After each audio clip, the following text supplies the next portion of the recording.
Hello बच्चों, so the question is radial amplitude of electron wave can be represented by.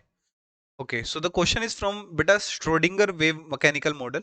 और Schrodinger wave mechanical model क्या कहता है कि जो साई फंक्शन है हमारा, उसको दो पार्ट में डिवाइड किया जा सकता है। यानी कि इलेक्ट्रॉन फाइंडिंग प्रोबेबिलिटी जो है वो दो पार्ट में डिवाइड की जा सकती है। एक तो बेटा रेडियली, ठीक है, it is the distance from the nucleus, distance from the nucleus, ठीक है।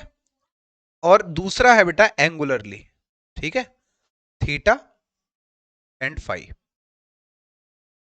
Depend on the angle, depend on the angle कि कितने एंगल पर थ्री डायमेंशनल स्पेस में कितने एंगल पर इलेक्ट्रॉन नहीं है, और ये है कि कितनी दूरी पर इलेक्ट्रॉन नहीं है, ठीक है।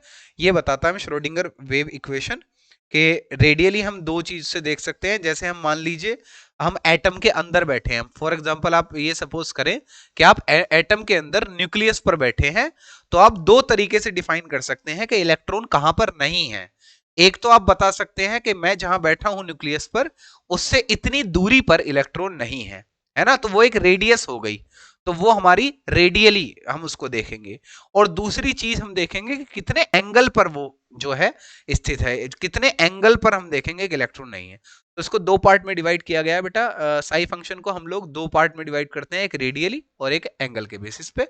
सो रेडियल जो एम्पलीट्यूड है वो हम डिफाइन करते हैं बेटा आर, आर से रिप्रेजेंट करेंगे, ठीक है। So hence option A is the correct answer. And I hope the concept is very much clear to you. Thank you and best of luck.